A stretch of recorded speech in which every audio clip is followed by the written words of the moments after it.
বুঝে নিন 14 সালের 31শে ডিসেম্বরের মধ্যে যারা এসছেন তাদের এখন সিটিজেনশিপ অ্যাপ্লিকেশন প্রক্রিয়া চালু আছে।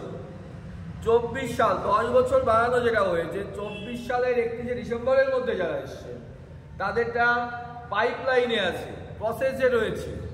আজ থেকে আশা করা যায় আমাদের পরবর্তী যে পার্লামেন্টের অধিবেশন রয়েছে সেই অধিবেশনে পাশ হলেই 24 সালের 31শে ডিসেম্বরের মধ্যে যারা এসছেন তারাও অ্যাপ্লাই করতে পারবে।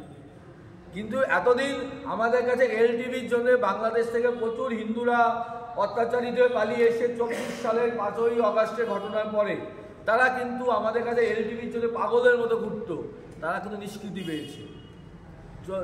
24 সালের 31শে ডিসেম্বরের মধ্যে যারা এসছে তাদের আর কোনো ভয় নেই, তাদের আর পুলিশ হ্যারাস করতে পারবে না। শুধু প্রমাণ রাখতে হবে, বাংলাদেশ থেকে যদি পাসপোর্টে এসে থাকে পাসপোর্টের কপিটা ফেলে দেবেন না, ওটাই দেখাবেন যে আমি 24 সালের ডিসেম্বর মাসে এসেছি। পুলিশ কিচ্ছু করতে পারবে না।